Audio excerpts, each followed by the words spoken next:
Buen día, cordial saludo. Mi nombre es Lady Brigitte Jiménez Sierra, del grupo 153 de la materia de gerencia estratégica y de costos y presupuesto. En la fase 3 tenemos la estimación de costos y tomas de decisiones con énfasis estratégico, el cual es una presentación presentada a la profesora Luz Brigitte Contreras de la Universidad Nacional Abierta y a Distancia. La estimación de costo es el proceso de determinar los costos de un proyecto o actividades. Esto incluye identificar los costos, que es determinar qué costos están involucrados en el proyecto o actividad. Estimar los costos, utilizar técnicas de estimación para determinar el monto de cada costo. Crear un presupuesto, utilizar los costos estimados para crear un presupuesto para el proyecto o actividad.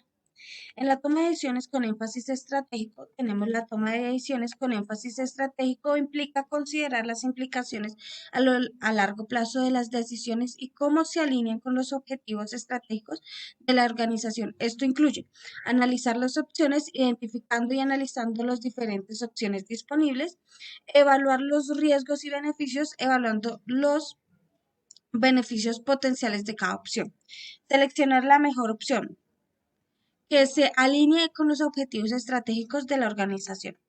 En la ficha de estudio tenemos el análisis de la situación actual, que es identificar los objetivos y metas actuales, analizar la estructura de los costos e identificar las áreas de mejora.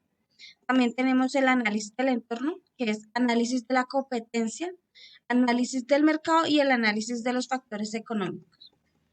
Tenemos la definición de la estrategia de costos, que es definir los objetivos de los costos, estos siendo establecidos claros y medibles para la reducción de los costos.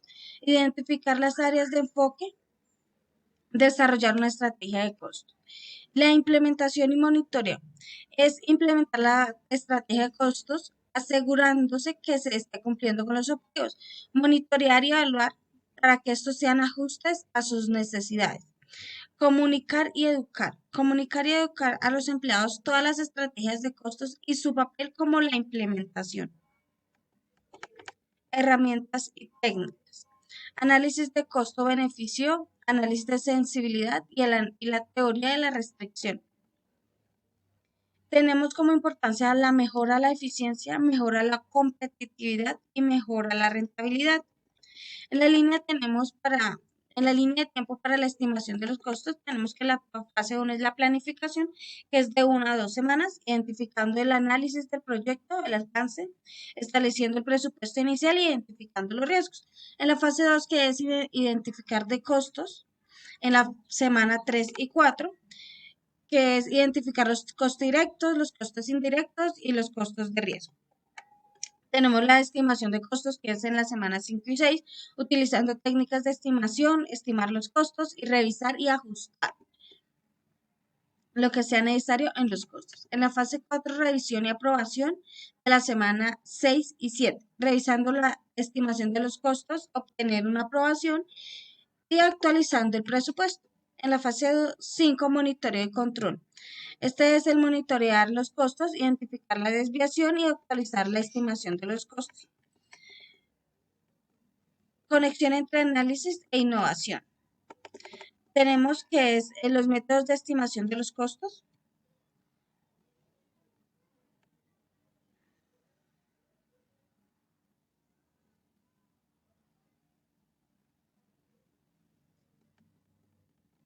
Está el método de costo unitario, el cual está definido como un total de dividendos del costo unitario por la unidad de unidades.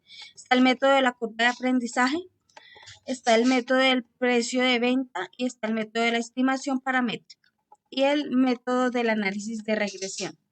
Los costos relevantes se puede caracterizar como una influencia de la decisión. Los costos relevantes son aquellos que pueden influir en las decisiones que se tomen. Son futuros, los costos relevantes son aquellos que ocurrirán en el futuro, no aquellos que ya han ocurrido. Son diferenciales. Los costos relevantes son aquellos que diferencian entre las opciones o alternativas. Son cuantificables. Los costos relevantes son aquellos que pueden ser cuantificados y medidos. Hay tipos de costos variables, costos fijos, costos de oportunidades y costos de inversión. Se tiene como importante que la toma de decisiones informadas. Los costos relevantes permiten tomar decisiones informadas y basadas en datos reales. La optimización de recursos, los costos relevantes permiten optimizar los recursos y reducir costos innecesarios. Mejora de la eficiencia de los costos relevantes, permitiendo mejorar la eficiencia y productividad. En la teoría de las restricciones tenemos que estar en el paso 1, que es identificar las restricciones del sistema. En el paso 2, explotar las restricciones que fueron dadas en el paso 1. En el paso 3, subordinar todas las demás decisiones a la explotación. En el paso 4, aumentar la capacidad de los cuellos de botella. Y en el paso 5, que es volver al paso 1, para comprobar que no se han creado nuevos cuellos de botella. Tenemos el costeo del ciclo de vida, que se empieza por las herramientas de hoja de cálculo, software de estimación de costos, estudios de casos e informes de la industria, plantillas de análisis de costeo del ciclo de vida, consultas de expertos, herramientas de análisis de sensibilidad y recursos y bases de datos en línea. Y esta es la bibliografía. Gracias.